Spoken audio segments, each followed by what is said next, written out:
بسم الله الرحمن الرحيم. سلام الله الكامل التام الشامل العام، وصلواته الدائمة وبركاته القائمة التامة على حجة الله ووليه في أرضه وبلاده وخليفته على خلقه وعباده وسلالة النبوة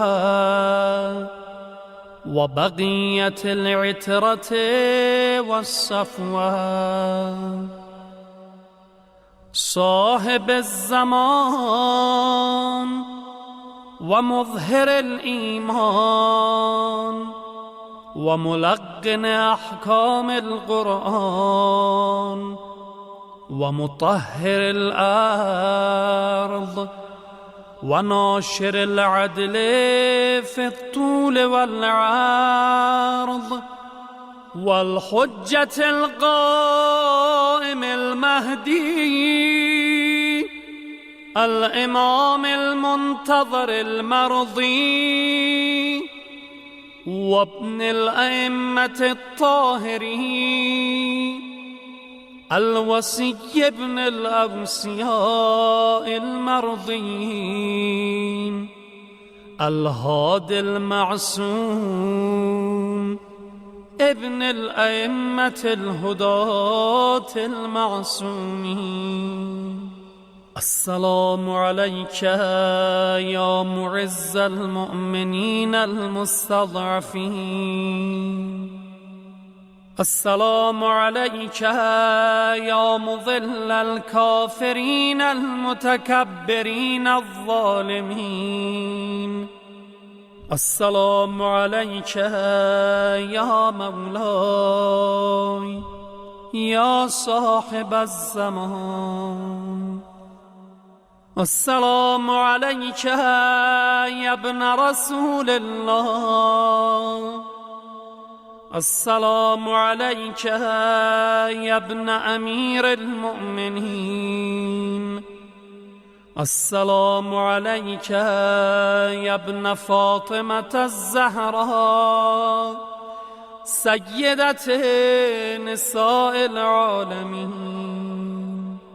السلام عليك يا ابن الأئمة الحجج المعصومين والإمام على الخلق أجمعين، السلام عليك يا مولاي سلام مخلص لك في الولاية، أشهد أنك الإمام المهدي قولا وفعلا، وأنت الذي تملأ الأرض قسطا وعدلا بعدما ملأت ظلما وجورا، فعجل الله فرجك وسهل مخرجك وقرب زمانك وكثر أنصارك وأعوانك وأنجز لك ما وعدك، فهو أصدق القائلين. ونريد أن نمن على الذين استضعفوا في الأرض ونجعلهم أئمة ونجعلهم الوارثين. يا مولاي يا صاحب الزمان يا ابن رسول الله، حاجتي كذا و كذا، فاشفع لي في نجاحها، فقد توجهت إليك بحاجتي، لعلمي أن لك عند الله شفاعة مقبولة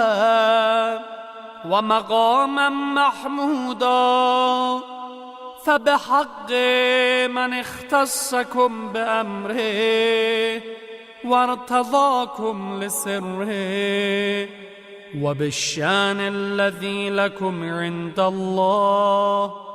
بينكم وبينه، سل الله تعالى في نجح طلبتي وإجابة دعوتي وكشف كربتي.